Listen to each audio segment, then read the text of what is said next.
Outro planeta, essa canhota é de outro planeta, muita habilidade. Ele era o showman. De Molina ahí, atención a la frontal, el Turu que sigue regateando, deja para Yalmiña. ¡Oh, madre mía, Yalmiña! ¡El Turu que regatea! ¡Dispara el Turu! ¡Se duerme el Turu! No me lo puedo creer. No me lo puedo creer lo que acaba de hacer Yalmiña y lo que acaba de fallar, ¿no? Coruña Iturralde, fíjense lo que acaba de hacer Yalmiña. Ronaldinho barangkali memberi banyak sekali hiburan bagi kita semua. Dengan gaya permainan khas samba, Ronaldinho kerap menyajikan aksi-aksi memukau di atas lapangan. Pun dengan pemain bernama Neymar Jr., bintang lapangan dengan segudang prestasi itu juga kerap memperlihatkan aksi yang tak kalah spektakuler dari para seniornya. Namun saat bicara tentang sepak bola Brasil yang memang kental akan pertunjukan langka, tidak ada salahnya jika kita melihat ke sudut lapangan yang lebih luas. Sebab di sana ada nama Djalminha. Sosok yang kini berusia 53 tahun tersebut dijuluki sebagai El Mago. Djalminha adalah seniman sejati. Bahkan saat tengah menjalani masa terbaiknya bersama Deportivo La Coruña, Djalminha berhasil mempermalukan seluruh pemain yang coba menghalanginya.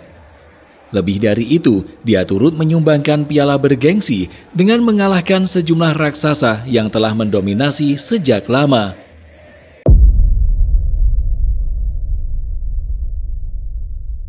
Djalma Feitosa Dias atau yang akrab disapa Djalminha lahir pada tanggal 9 Desember 1970 di Santos, Brasil. Sejak muda, Djalminha telah membangun reputasi sebagai salah satu gelandang paling berbakat di generasinya. Ia tergolong sebagai pemain yang sangat berbakat. Kemampuannya memanipulasi bola dengan elegan dan caranya dalam melewati lawan membuat banyak orang terkesima. Dia bukanlah sekedar pemain muda. Djalminha adalah seorang seniman yang menjadikan lapangan sebagai kanvas serta gerakan sebagai aksi sihir murninya. Menjadi pemain dengan bakat yang sangat luar biasa, kemampuan menggiring bola yang dimiliki membuat Djalminha sudah mendapat kesempatan berlatih di Flamengo sejak usia 16 tahun. Dia lantas melakoni debut di tim utama pada tahun 1989. Diberkati dengan kemampuan teknis luar biasa serta akurasi sepakan yang tak kalah mengagumkan, Djalminha secara cepat menjadi andalan di lini tengah.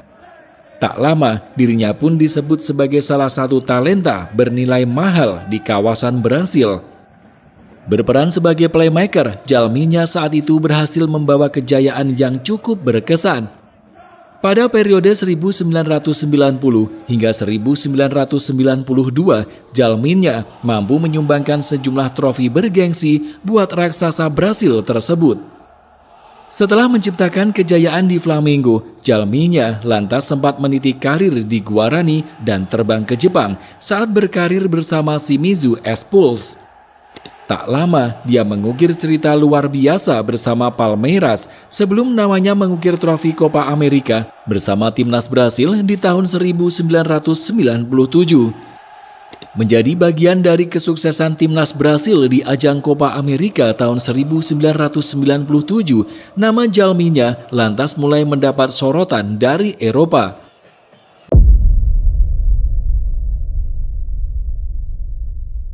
Dia yang punya gocekan maut dan tampil dengan sejumlah skill mengagumkan di atas lapangan, memilih terbang ke Spanyol dan bergabung bersama Deportivo La Coruña. Kepindahan itu barangkali menjadi yang terbaik dari bagian karir Djalminha. Sebab dia benar-benar dianggap sebagai superstar dan banyak sekali pemain bintang yang terkecoh oleh aksi tipuannya di atas lapangan. Pelatih Deportivo La Coruña saat itu, Carlos Alberto Silva, menjadi sosok yang paling bertanggung jawab atas terbentuknya karir cemerlang Djalminha di Eropa. Sebab pelatih yang berasal dari Brasil itu berani menebus bakat Djalminha senilai 10 juta euro. Beruntung, bakat Djalminha berkembang secara cepat. Saat kemudian kursi kepelatihan tim digantikan oleh sosok Javier Irureta, Djalminha masih terus melanjutkan karir cemerlangnya di Spanyol. Sejak tahun 1998, Jalminya menjadi andalan klub berjuluk Super Depor. Untuk ukuran seorang gelandang, Jalminya tergolong sebagai pemain yang rajin mencetak gol. Bahkan di musim 1999-2000, dia sukses mengukir musim tak terlupakan dengan mencatat 10 gol di kompetisi La Liga. Yang istimewa, tentu saat gelar La Liga juga turut diantarkan ke lemari piala. Sejak tahun 2000, Deportivo yang dihuni oleh Jalminya kerap disebut sebagai ancaman serius. Apalagi ketika menyoal tentang permainannya di atas lapangan, Jalminya merupakan sosok kreatif dan punya kecepatan mumpuni. Selain itu, pergerakan tanpa bolanya juga boleh diadu. Dia punya kontrol bola tak tertandingi dan dalam banyak kesempatan kerap melewati lawan dengan cara yang sama sekali tidak diduga. Salah satu pertunjukan terbaik yang dipertontonkan Jalminya tentu saat dia berhasil melewati barisan pemain Real Madrid dengan aksi brilian. Selain trofi La Liga, Jalminya juga berhasil mempersembahkan trofi Copa del Rey pada tahun 2002 dan Piala Super Spanyol di tahun yang sama. Sayangnya, kegemilangan Jalminya dicoreng oleh kelakuan buruknya sendiri.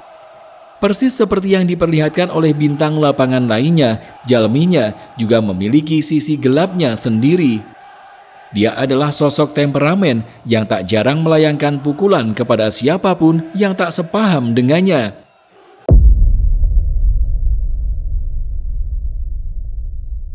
Jalminya sejatinya menjadi sosok yang dapat diandalkan dalam segala situasi. Sayangnya, dia punya sifat yang sangat keras.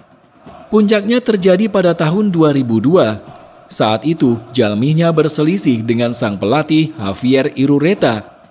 Fatalnya, Jalminya yang diselimuti rasa emosi tak ragu untuk menanduk pelatihnya sendiri. Walhasil, aksi itu membuat pihak klub bertindak tegas.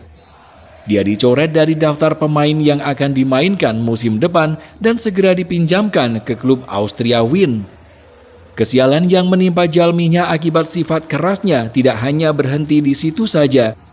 Sebab selain dikeluarkan Deportivo La Coruña, nama Jalminya juga dicoret oleh Luis Felipe Solari yang kita tahu sangat berjaya di ajang Piala Dunia 2002. Pelatih tim Samba saat itu memang sengaja mencoret Jalminya akibat kontroversi yang dilakukannya dan segera mengisi kekosongan yang ditinggalkan dengan memanggil nama Ricardo Kaká. Sejak saat itu, karir Jalminya merocot tajam. Di usia yang telah menginjak 32 tahun saat itu, Jalminya cenderung menjalani karir yang terlupakan. Bahkan hanya bertahan semusim di Austria, Jalminya lantas terbang ke Meksiko untuk bergabung dengan klub Amerika. Di usia yang telah menginjak 34 tahun, Jalminya lantas putuskan pensiun dari dunia sepak bola. Jalminya yang menjalani karir gemilang di level klub, akhirnya menjadi pemain Brasil yang gagal mencicipi trofi Piala Dunia. Dia terkurung dengan emosinya sendiri karena gagal mengendalikan diri. Namun terlepas dari itu semua, Jalminya pantas disebut sebagai jenius lapangan.